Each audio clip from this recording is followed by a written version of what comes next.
উসজুদু লি আদম, পয়গম্বর আদমকে সমস্ত ফেরেশতারা সিজদা করলো। ফাসাজাদু, মালাইকাতু সব ফেরেশতারা সিজদা করলো, ইল্লা ইবলিস, একমাত্র ইবলিস সিজদা করে নাই। আস্তাকবারু ওয়া কানা মিনাল কাফিরিন, ইবলিস শয়তান অহংকারী হয়ে গেল, কাফেরদের খাতায় তার নামটা লেখা নিল।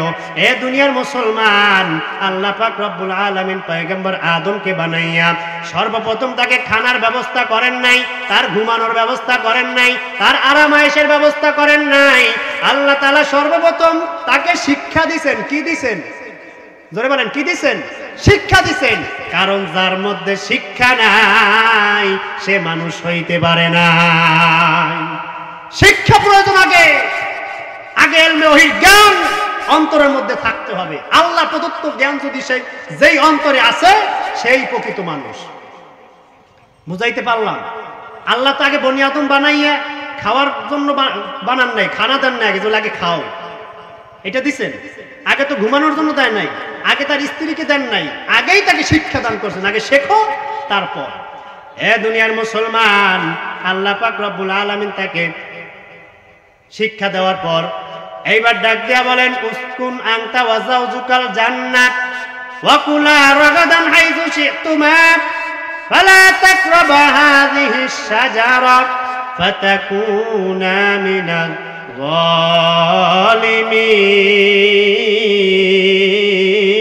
যালিমিন। আল্লাহ তাআলা বলেন, হে আদম, তুমি এবং তোমার স্ত্রী জান্নাতের মধ্যে বসবাস করো, যা মনে চায় তাই খাও, যেই জায়গায় মনে চায় সেই জায়গায় ঘুরিয়া বেড়াও। আগে আল্লাহ তাআলা শিক্ষা দিছেন, তারপর খাওয়া দাওয়ার ব্যবস্থা করে দিছেন। আগে শিখতে হবে, আগে ইলমে ওহীর জ্ঞান অর্জন করতে হবে। সন্তান আগে জন্মগ্রহণ করলে তাকে কোরআনের শিক্ষা দিয়ে তারপর রাস্তায় নামাইতে হবে। ঠিক কি না?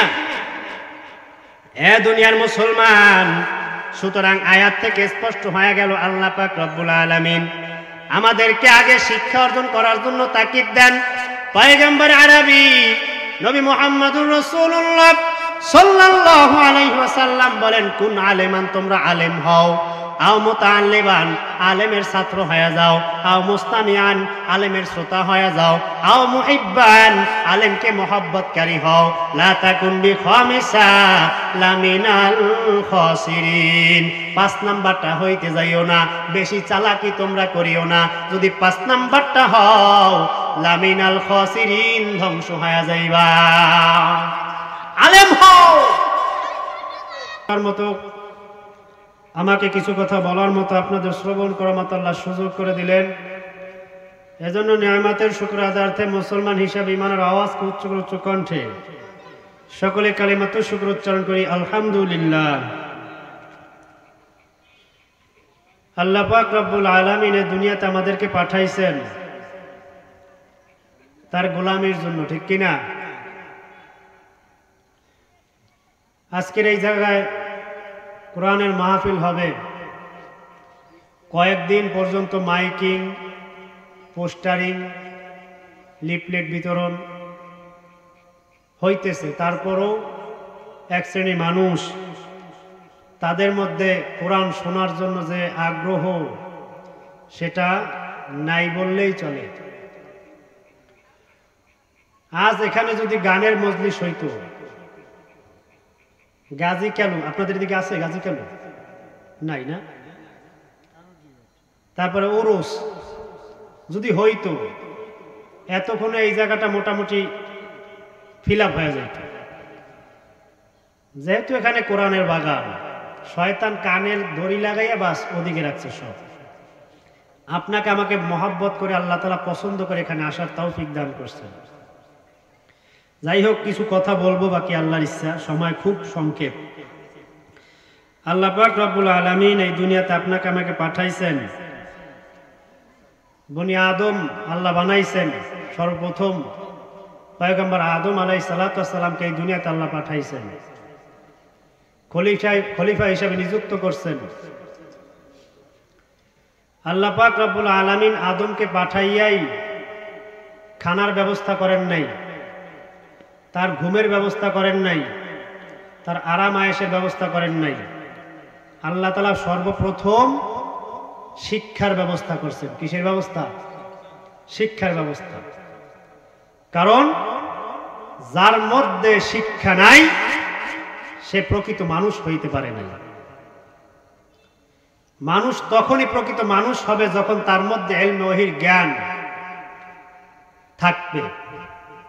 আল্লাহ পাক রব্বুল আলামিন বলেন, وعلم آدم الأسماء كلها ثم عرضهم على الملائكة فقال أنبئوني بأسماء هؤلاء إن كنتم صادقين। সূরা বাকারা 31 নম্বর আয়াতের মধ্যে আল্লাহ তাআলা বলেন, وعلم آدم الأسماء كلها। আল্লাহ বলেন আমি আদমকে যাবতীয় নাম শিক্ষা দিলাম। ثم عرضهم على الملائكة।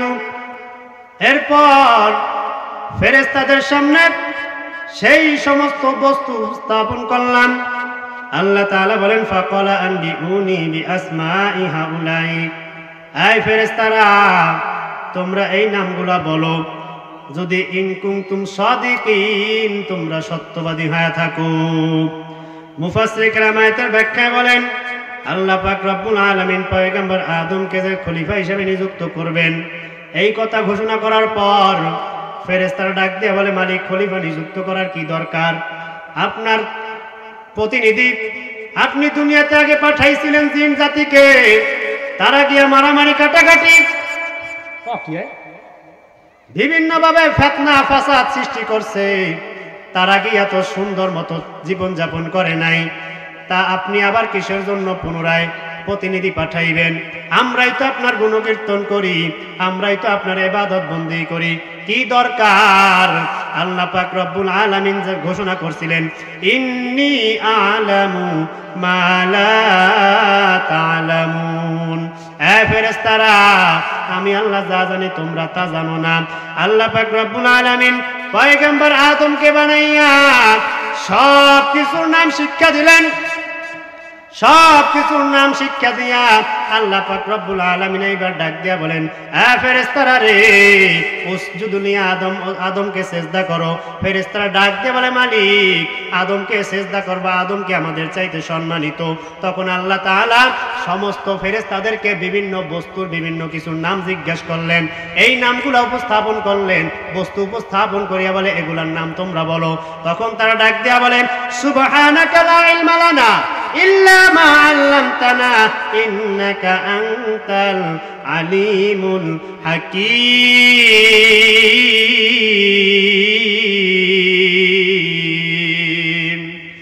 মালিক সমস্ত প্রশংসা একমাত্র তোমারই আমরা বর্ণনা করি, তুমি আমাদেরকে যা শিক্ষা দিছো আমরা এর বাইরে আর কিছু জানি না। তখন আল্লাহ তাআলা পয়গম্বর আদমকে ডাক দিয়ে বলে, আদম তুমি এইগুলার নাম বলো যা তোমাকে আমি আল্লাহ শিক্ষা দিলাম।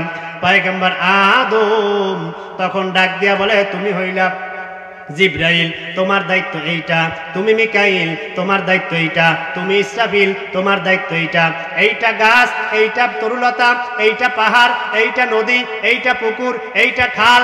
আল্লাহ পাক রব্বুল আলামিন বলেন, হে দুনিয়ার মানুষ, পয়গম্বর আদম সমস্ত কিছুর নাম পুঙ্খানুপুঙ্খানুভাবে বলিয়া দিলেন। মুফাসসির কেরাম আয়াতের ব্যাখ্যায় বলেন, এমনকি পয়গম্বর আদম হাঁস, মুরগি, কবুতর, এমনকি কাকের নাম পর্যন্ত সেদিন বলছে। সুবহানাল্লাহ। বাদ দিয়া পয়গম্বর আদম কাকের নাম পর্যন্ত সেই দিন বলিয়া দিছে। এরপর আল্লাহ তাআলা ডাক দিয়ে বলেন, ফেরেশতারা রে এইবার বলো তোমাদের চাইতে আদম কি সম্মানিত কিনা, তোমাদের চাইতে আদম কি মর্যাদাবান কিনা? তোমরা নাম বলতে পারো নাই, আদম নাম বলিয়া ফেলাইছে। উসজুদু লি আদম, পয়গম্বর আদমকে সমস্ত ফেরেশতারা সিজদা করলো। ফাসাজাদু মালাইকাতু, সব ফেরেশতারা সিজদা করলো, ইল্লা ইবলিস, একমাত্র ইবলিস সিজদা করে নাই।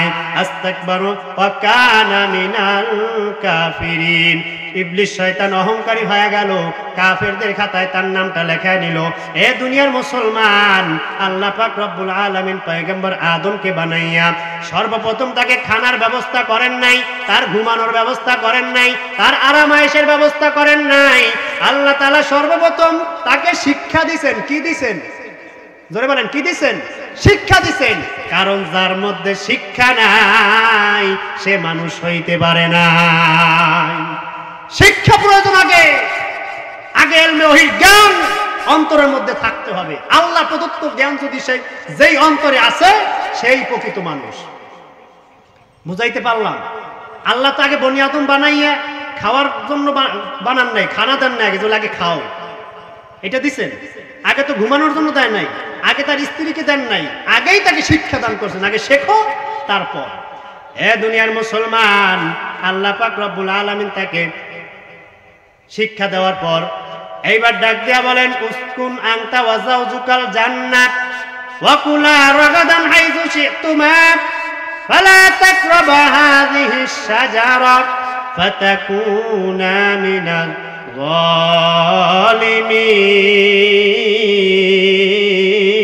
যালিমিন। আল্লাহ তাআলা বলেন, হে আদম, তুমি এবং তোমার স্ত্রী জান্নাতের মধ্যে বসবাস করো, যা মনে চায় তাই খাও, যেই জায়গায় মনে চায় সেই জায়গায় ঘুরিয়া বেড়াও। আগে আল্লাহ তাআলা শিক্ষা দিছেন, তারপর খাওয়া দাওয়ার ব্যবস্থা করে দিছেন। আগে শিখতে হবে, আগে ইলমে ওহীর জ্ঞান অর্জন করতে হবে। সন্তান আগে জন্মগ্রহণ করলে তাকে কোরআনের শিক্ষা দিয়ে তারপর রাস্তায় নামাইতে হবে, ঠিক কিনা?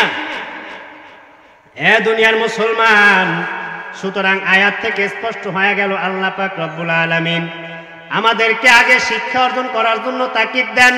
পয়গম্বর আরবি নবী মুহাম্মদুর রাসূলুল্লাহ সাল্লাল্লাহু আলাইহি ওয়াসাল্লাম বলেন, কুন আলেমান, তোমরা আলেম হও, আও মুতাআল্লিমান, আলেমের ছাত্র হয়ে যাও, আও মুস্তামিআন, আলেমের শ্রোতা হয়ে যাও, আও মুহিব্বান, আলেমকে মহব্বতকারী হও, লা তাকুন বিখামিসা লামিনাল খাসিরিন। 5 নাম্বারটা হইতে যাইও না, বেশি চালাকি তোমরা করিও না। যদি 5 নাম্বারটা হও, লামিনাল খাসিরিন, ধ্বংস হয়ে যাইবা। আলেম হও, আলেম হও। আলেম হইতে পারো নাই, আলেমের ছাত্র হয়ে যাও। এ দুনিয়ার মুসলমান, আল্লাহ তাআলা বলেন, মাই ইউরিদুল্লাহু বিহি খায়রান ইউফাক্কিহু ফিদ্দিন। আল্লাহ তাআলা যার মঙ্গল চান, যার ভালো চান, তাকে ইলমে ওহীর জ্ঞান দান করেন। এই দুনিয়াতে দেখবেন যত মানুষ আজকে অন্যায় কাজ করে, অপকর্ম করে, গুনাহের সাথে লিপ্ত, চুরি, বাটপারি, ডাকাতি, লুটপাট, চাঁদাবাজি, রাহাজানি, খুন, খুন, ধর্ষণ, যা কিছুর মধ্যে লিপ্ত, একটার মধ্যেও কোরআনী শিক্ষা নাই। কথা বলেন ঠিক কিনা? কোরআনী শিক্ষা আছে? একজনের মধ্যেও নাই। যার কারণে তারা আজকে বিভিন্ন ভাবে অন্যায়, জুলুম, নির্যাতন, অত্যাচারের মধ্যে তারা লিপ্ত।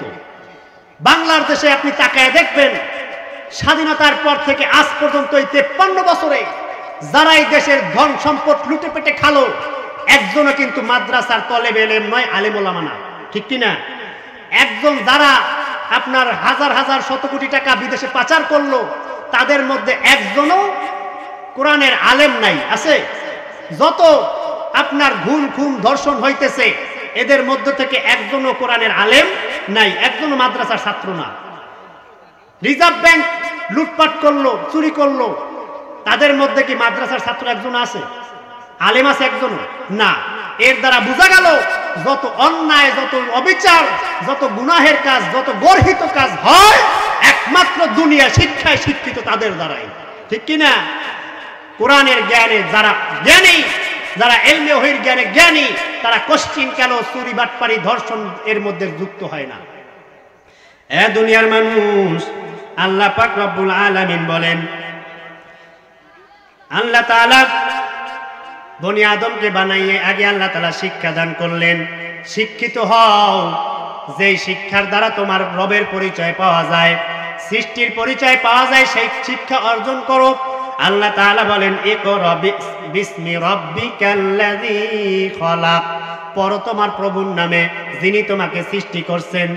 ইলমে ওহীর জ্ঞান, আগে প্রভুকে চিনো। প্রভুকে তোমাকে কে সৃষ্টি করছেন তার পরিচয় আগে জানো। আগে রবের পরিচয় জানতে হবে। রবের পরিচয় যার মধ্যে থাকবে, যার মধ্যে আল্লাহর ভয় থাকবে, সৃষ্টি সম্পর্কে যে জ্ঞান রাখবে, তার দ্বারা কোশ্চিন কালো গুনাহের কাজ হবে না, তার দ্বারা কোশ্চিন কালো চুরি ডাকাতি হবে না, তার দ্বারা কোশ্চিন কালেও লুটপাট রাহাজানি অন্যায় জুলুম নির্যাতন হবে না। ঠিক কিনা বলেন? সেজন্য আল্লাহ পাক রব্বুল আলামিন বলেন, কুল হাল ইয়াস্তাউইল লাযীনা ইয়ালামুনা ওয়াল লাযীনা লা ইয়ালামুন। হে দুনিয়ার ইমানদারেরা, যে ব্যক্তি জানে আর যে জানে না তারা কোশ্চিন কালেও এক সমান হইতে পারে না। সমান হইতে পারে? যে শিক্ষিত আর যে অশিক্ষিত দুইজন কি এক? দুইজন কোশ্চিন কালেও এক হইতে পারে না। মুফাসসিরে কেরাম আয়াতের ব্যাখ্যায় বলেন, এ দুনিয়ার ইমানদার বান্দা বান্দীরা, যে ব্যক্তি আল্লাহর ভালো মন্দ, আল্লাহ তাআলার সুখ শান্তি এবং আল্লাহ তাআলার আযাব গজব সম্পর্কে যার জ্ঞান আছে, আর যার মধ্যে আল্লাহর সুখ শান্তি আল্লাহর আযাব গজব সম্পর্কে জ্ঞান নাই, এই দুইটা মানুষ কোশ্চিন কালেও এক হইতে পারে না। কাফের মুশরিক আর ইমানদার কোশ্চিন কালেও এক হইতে পারে না। একজন শিক্ষিত ব্যক্তি আর একজন মূর্খ ব্যক্তি কোশ্চিন কালেও এক হইতে পারে না। আল্লাহ তাআলা বলেন কুল হাল ইয়াস্তাউইল্লাযীনা ইয়ালামুনা ওয়াল্লাযীনা লা ইয়ালামুন। যারা জানে আর যারা জানে না তারা কোশ্চিন কালেও এক না। এ দুনিয়ার ইমানদার, আল্লাহ পাক রব্বুল আলামিন বলেন, ইয়ারফাউল্লাহুল্লাযীনা আমানু মিনকুম ওয়াল্লাযীনা উতুল ইলমা দারাজাত ওয়াল্লাহু বিমা তা'মালুনা খাবীর।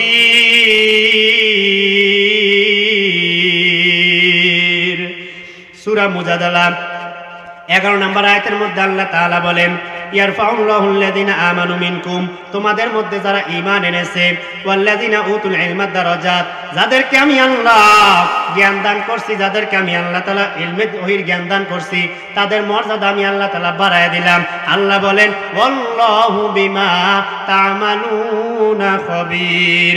আল্লাহ বলেন, এ বান্দা বান্দীরা, তোমরা দুনিয়াতে বসিয়া যা কিছু করো না কেন, এই সব আমি আল্লাহ জানি। আল্লাহ জানে, জানে আল্লাহ। আমরা যে এই জায়গায় বসছি কোরআনের আলোচনা শোনার জন্য, আল্লাহ জানে। আল্লাহ দেখেন। আপনাদের এলাকা মনে হয় আল্লাহর চোখের বাইরে, দেখে। আল্লাহ তাআলা বলেন, হে দুনিয়ার মুসলমান ইমানদার বান্দা বান্দীরা, একজন অন্ধ মানুষ আর একজন চক্ষুওয়ালা মানুষ কোশ্চিন কালেও এক হইতে পারে না। একজন ইলমে ওহীর জ্ঞান অর্জন করা মানুষ আর একজন দুনিয়া শিক্ষায় শিক্ষিত মানুষ কোশ্চিন কালেও এক হইতে পারে না। আল্লাহ তাআলা বলেন, ইন্নামা ইয়াখশাল্লাহা মিন ইবাদিহিল উলামা। এই দুনিয়াতে যত বান্দা বান্দি আমি বানাইলাম, যত বান্দা বান্দি আমি সৃষ্টি করলাম, তাদের মধ্যে আমি আল্লাহর ভয় করে যারা আলেম, তারা যাদের মধ্যে ইলমে ওহীর জ্ঞান আছে, তারা একমাত্র আমি আল্লাহকে ভয় করে। এছাড়া আর কেউ আমি আল্লাহকে ভয় করে না। এজন্য আল্লাহর হাবিব বলেন, কুন আলিমান, তোমরা আলেম হয়ে যাও, আও মুতাআল্লিমান, আলেমের ছাত্র হয়ে যাও। বলতে পারেন, হুজুর এই বুড়া বয়সে আবার ছাত্র হয় কেমন? এখন 60-70 বছর হয়ে গেছে, গিয়া 50 বছর হয়ে গেছে, এখন কি ওই নাতির লগে যাইয়া মক্তবে যাই ভর্তিও সম্ভব? কথা বোঝেন নাই? আর নাতির লগে যাই নুরানিতে যাই বসা সম্ভব? দেখতে কেমন দেখা যায়? এজন্য আল্লাহর হাবিব বলেন, টেনশন নাই, আও মুস্তামিআন, আলেমের শ্রোতা হয়ে যাও। আলেম যা বলে সে অনুযায়ী জীবন চালাও। আলেমকে মহাব্বত করো, আও মুহিব্বান, আলেমকে মহাব্বত করো। লা তাকুন বিখামিসা, 5 নাম্বারটা হইতে যাইও না, লামিনাল খাসিরিন, ধ্বংস হয়ে যাইবা। আল্লাহর হাবিব বলেন, কোন আলেমান, আলেম হয়ে যাও। আলেমের কত মর্যাদা, আজকে আমরা আলেমের মর্যাদা বুঝলাম না। পয়গম্বরের সাহাবী আলী, নাম শুনছেন? আল্লাহর হাবিবের সাহাবী আলী রাদিয়াল্লাহু তাআলা আনহু, তিনি একদিন বাড়িতে বসিয়া কোরআন কারীম তেলাওয়াত করতেছিলেন। হঠাৎ তার বাড়ির সামনে দিয়া একজন ইহুদি বেদুইন হাঁটিয়া যাইতেছে। আলী রাদিয়াল্লাহু তাআলা আনহু কোরআন তেলাওয়াত করতেছিলেন, এক জায়গায় জবরের জায়গায় জের তেলাওয়াত করলেন। ইহুদি বেদুইন, আরবের মানুষ, আরবি ভাষাভাষী, আরবি ভাষা বোঝে। বাঙালি বাংলা ভাষা বোঝে না, ইংরেজি মানুষ ইংরেজি ভাষা বোঝে, ঠিক কিনা? আরবের মানুষ তো আরবি ভাষা বোঝেই। কোরআনুল কারীম তেলাওয়াত করতেছিল, জবরের জায়গায় জের দিয়া তেলাওয়াত করছে। ইহুদি বেদুইন ডাক দিয়া বলে, এ ভাই আলী, ওই জায়গায় জের হবে না, ওই জায়গায় জবর হবে। কি হবে? ও জায়গায় জের হবে না, জবর হবে। তুমি জের দিয়ে পড়লে অর্থ ভুল হয়ে যাবে। আলী তাকায় দেখলেন আসলে তো ঠিক, জবর হবে। আলী রাদিয়াল্লাহু তাআলা আনহু জবর দিয়া পড়লেন। অনেকদিন পর ওই ইহুদি বেদুইন অসুস্থ হয়ে গেছে, মৃত্যু শয্যায় শায়িত। মানুষ মৃত্যু শয্যায় হইলে অনেক কিছু খাইতে মনে চায়, খাইতে পারুক আর না পারুক, ঠিক কিনা? খাইতে মনে চায়, অনেক কিছু খাইতে মনে চায়, কিন্তু তখন তার ভিতরে ঢোকে না, ঢোকে না। আলী রাদিয়াল্লাহু তাআলার কাছে ওই ইহুদি বেদুইন, তার একটা ছোট্ট মেয়ে ছিল, মেয়ের কাছে একটা চিঠি লিখিয়ে দিয়েছে। হ্যাঁ ভাই আলী, আমি তোমার ওস্তাদ অমুক বলতেছি, আমি মৃত্যু শয্যায় শায়িত, অনেক কিছু খাইবার মনে চায়, কিন্তু গরিব মানুষ, টাকা নাই পয়সা নাই, কিছু কিনা খাইতে পারি না। তোমার যদি দয়া হয় তাহলে আমার মেয়েটার কাছে দিয়ে দিও, আমি খেয়ে নেব। তখন আলী এই চিঠি পড়িয়া মাথা গরম হয়ে গেছে। আমি একজন সাহাবী, আমার এই ইহুদি বেদুইনকে আমার ওস্তাদ দেয়, এইটাও মান্য নেওয়া যায়? রাগ হয়ে গেছে, দৌড়ে আল্লাহর হাবিবের দরবারে গিয়ে হাজির। দেখতে বলে, ইয়া রাসূলুল্লাহ, ইয়া হাবিবাল্লাহ, এই ইহুদি বেদুইন কিভাবে আমার ওস্তাদ হয়? ইহুদি বেদুইন আমার কিভাবে ওস্তাদ হইল বুঝে আসে না।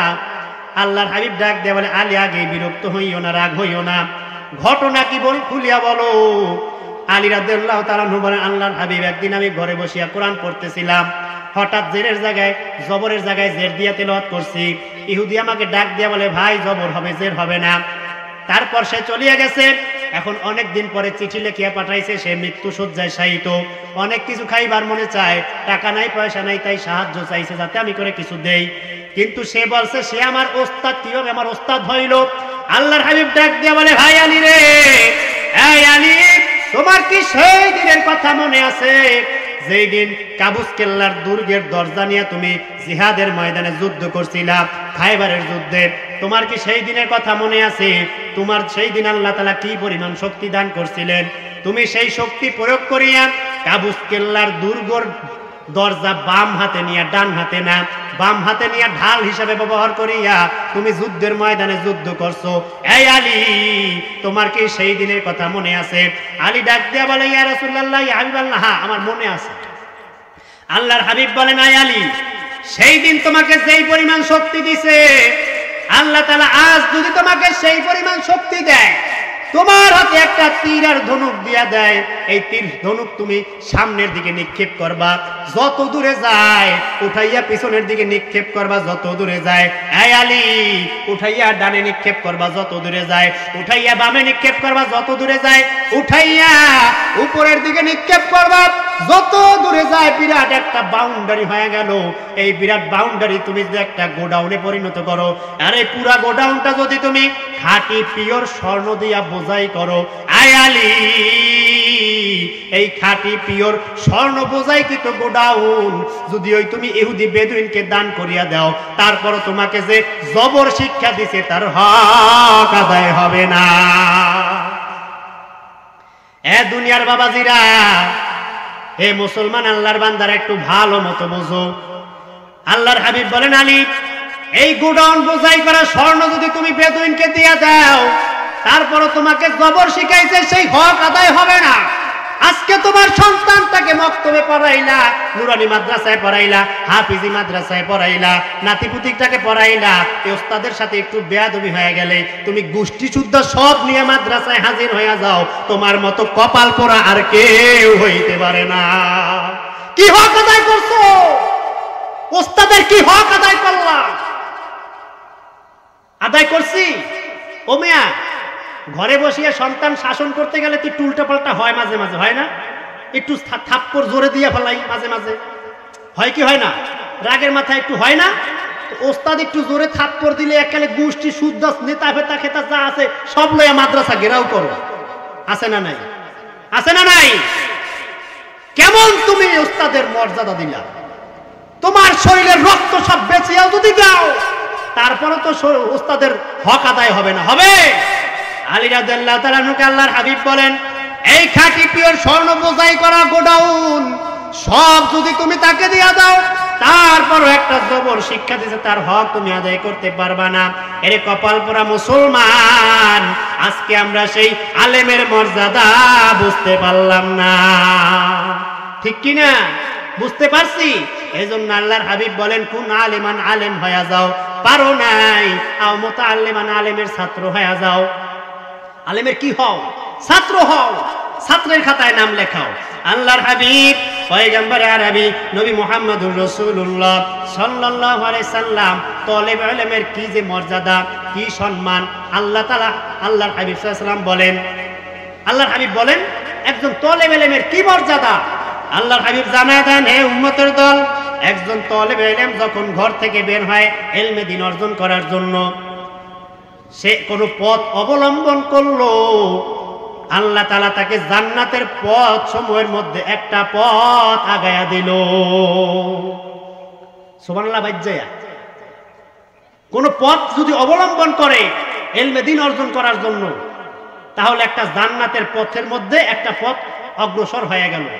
আজকে সন্তানটাকে কোরআন শিক্ষার জন্য মাদ্রাসায় দিবেন, কোরআন শিক্ষার জন্য মক্তবে দিবেন, কোরআন শিক্ষার জন্য আপনি হাফিজি মাদ্রাসায় দিবেন, জান্নাতের একটা রাস্তায় আপনি তাকে উঠাইয়া দিবেন।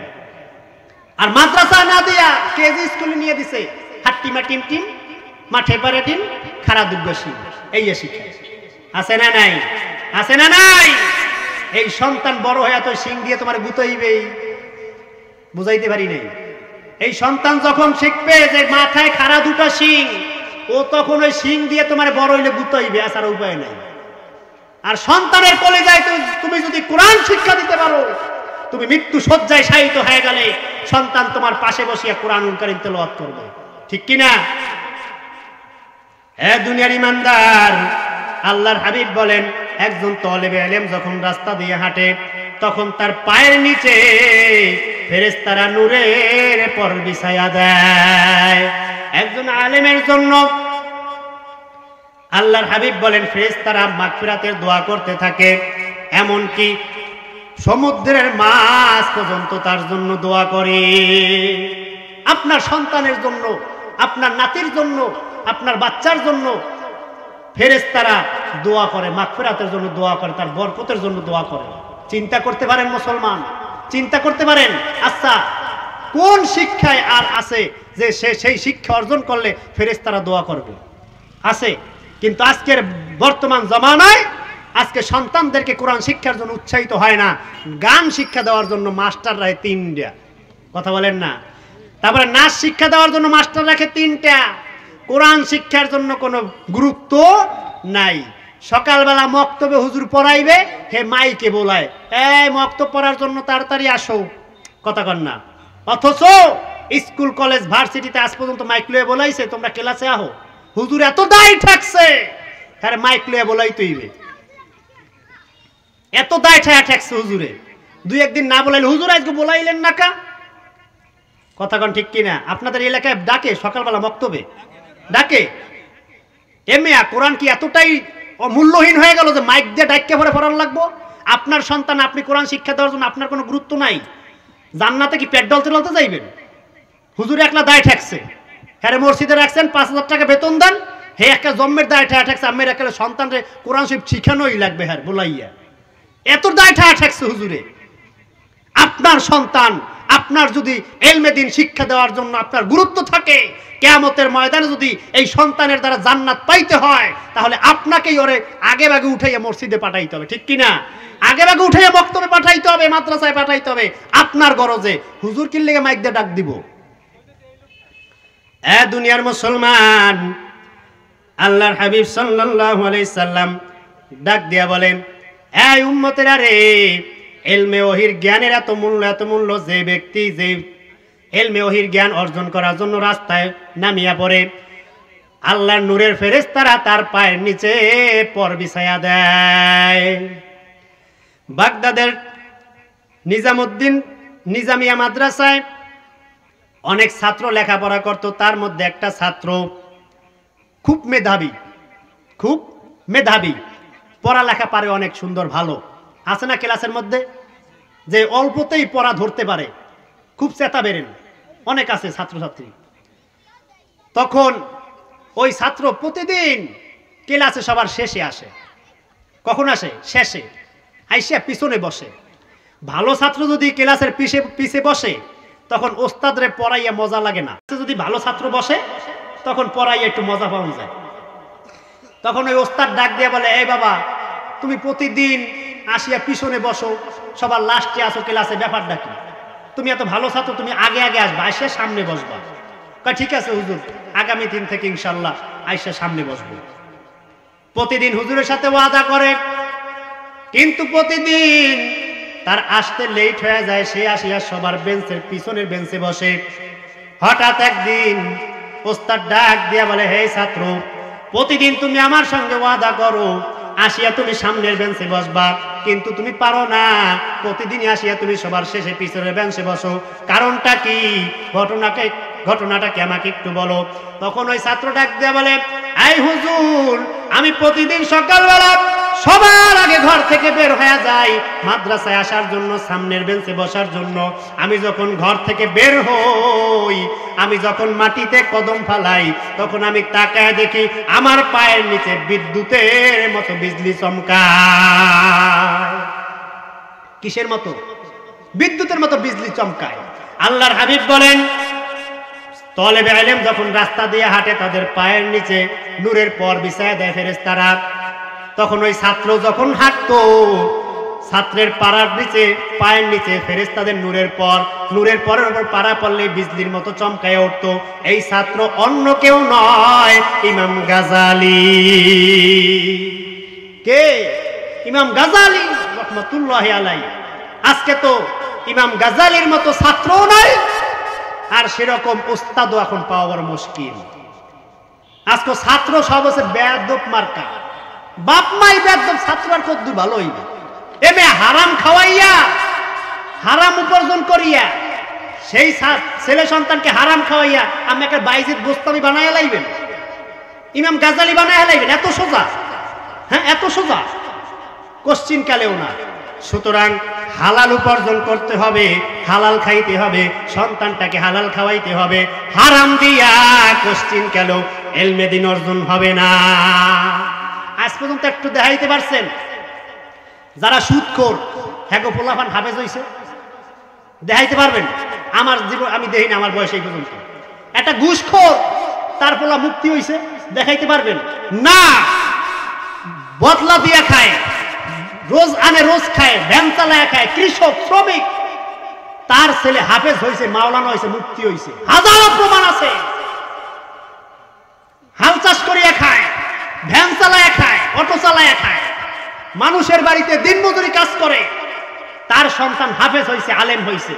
কিন্তু সুদখোর, ঘুষখোর, তার ছেলে সন্তান কোশ্চিন কেন আলেম হয় না, হাফেজ হয় না।